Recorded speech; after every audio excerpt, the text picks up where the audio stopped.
For years, every study around Agile failure points to the same three root causes: lack of understanding, lack of mindset shift, and lack of proper executive or leadership support. And yet, the current thinking and frameworks and education have been unable to solve these problems. So in the meantime, we have been building a tribe of legendary leaders who want to lead the next evolution. Courageous, certain, visionary, and effective. Everyone wants to feel limitless, to be heard, and to make lasting impact, but knowing how to do it is rare. Let me show you how. Be part of this unique year-long experience that creates uncommon leaders. Join the Forge. Link is in the show notes below. Across the world, people are leaving or thinking of leaving their jobs and careers in record numbers, stunning numbers. So what's this great resignation all about? And is there a solution in there somewhere to do with Agile? That's this week on the Badass Agile podcast.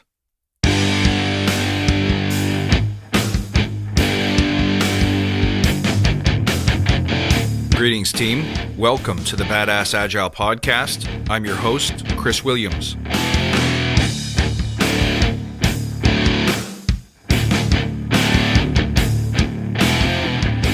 Hello, friends. Welcome back. Thank you for tuning in to yet another episode. Well, maybe because of the pandemic, people are starting to wake up and light up to a different working future. But before we dig in on it, let's take a moment to remember why we're here. To create an elite tribe of leaders who truly serve their clients and communities by doing what matters and what works, relentlessly chasing value and excellence like a badass. There are so many resources out there about what you need to do to be agile, but we're focused on who you need to become in order to lead teams. So let's hammer down those fundamentals to create a truly unique and powerful force in this industry. And remember, if this helps you, tell your friends.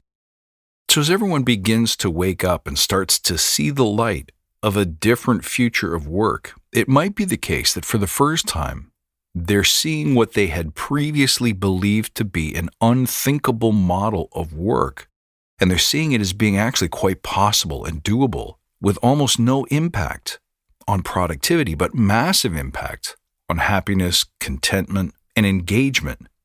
Since this whole thing started, people have enjoyed considerably less commute time, less overhead getting to and from work, more time with their families, closer to their homes, more choice in how and when they work, so more flexibility. And of course, once you get a taste of that, it's not so easy to go back to the way things were always done. So the latest research shows that people between 40 and 50% of the workforce are thinking of leaving their jobs. And it's not a function of being lazy. It's not a function of being selfish. It's a function of seeing an opportunity to live life on their terms. And it turns out it's not just in the hospitality industry or the retail industry, but it is in every industry. And this is really concerning people in human capital and human resources. So how are we going to plug the drain? The first thing you need to realize is that compensation is not the only consideration. We can't just slap pay increases on this problem and expect it to fully go away. In the research, compensation matters, and of course, people are going to take a better deal if they can get one, if they feel like they're more favorably compensated for the same amount of work. But the truth is, they don't want to go back to the way things were. A lot of the job conditions that we created for our people suck.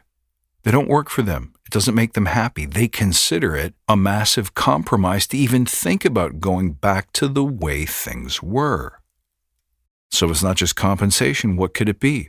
Well, people are saying that they like the flex hours. People are saying that they like the remote work opportunities. Those are heavy factors. People want to work where they want, when they want. And hey, to people that means freedom. The freedom to choose how you blend your work and your life. For too long, companies have rewarded butts in seats, long hours, extra days, and the always-on model of engagement. But now that people are finding out that they have options, guess what? They want to tip the scale back in their favor. And once that veil has been lifted, it's hard to close it again. And another thing that people want, and I think this is so telling, they want support for their side projects, their future hustle. their future passions. Because if things like pensions and benefits are slowly being eroded and clawed back over time, people want to feel like they have an option to design their own income streams and passion projects for an uncertain future. That's fair. It's right for people to want to claw back their autonomy. So the first thing we learn from this is that we're being tone deaf if we're assuming that the only thing that people care about is raises and promotions. That can't be the only factor, and it can't be the prime imperative in your strategy to solving this problem. Now, how can Agile help? Well, the first thing we need to do is, like any other Agile initiative, whatever we do, we must invest, but invest with intention. If we just throw money at raises and promotions, or even flex time, and we do that at a select few fence jumpers, the noisy ones, then we have to be prepared to do it for everybody. So this could be really, really expensive. And if we do make an investment, it can't be blind. We have to know, we have to be certain that it does what we intend and expect it to do, which is to keep our most important talent and increase our ability to attract the best talent in the future. Because ultimately, like Agile, what we want in this case is happier people. An engaged workforce simply delivers better results for the end customer. So I believe that the spirit of Agile and the current Great Resignation problem share an outcome in common. And furthermore, I think an Agile approach to solving this problem is particularly valuable because we can't afford, of all things that we can't afford to do wrong, it's our communications. It's how we reach out to and engage our people at this critical time that matters. We can't wait months or years for a definitive response and a tactical solution. We got to communicate early, and we got to start listening to customer needs. In this case, the customer being your people.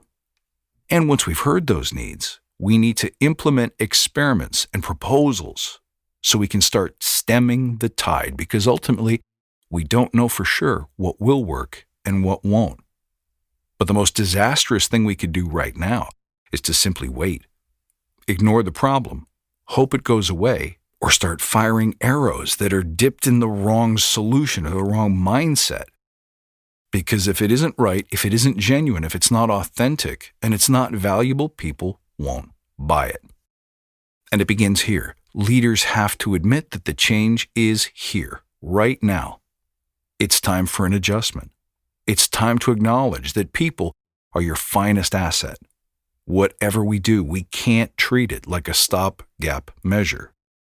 We have to insist that this is a cultural change, that we're creating and sustaining an environment for people so that we can not only attract and retain the best talent, but create enviable cultures that place the wellness and the happiness of our people at least as high on the priority scale as the happiness of our clients and customers.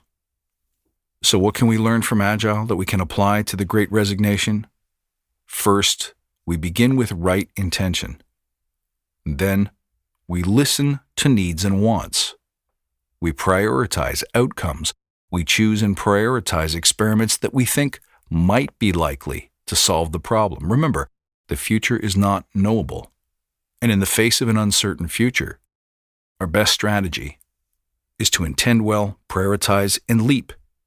Begin executing and communicating now. Let people know we've got you. We don't know how to solve this problem, and it's our fault for getting us here. But groaning about the past isn't going to fix our future, so we are committed. We will make and keep small, visible promises each and every day, and we'll measure the result. And most importantly, as we learn and grow, we'll adjust and adapt to the changing reality on the ground. And who tells us what that will be? You. The employees, the people, the talent, our most important partner in success. The human beings that gather their passions and their energy to help make this company successful. Is it worth it? Because it sounds like a lot of work. It sounds like a lot of investment. I'm not going to lie to you. It is. Is this a necessary adjustment? You better believe it. And we do it not because we're forced to. We do it not because we're scared, but we do it because it's right and it's overdue. Folks, I hope you enjoyed this one. You can reach out at badassagile.com, find me on Twitter at badass_agile, or on Instagram at badassagile. I look forward to seeing you next time, and until then, stay badass.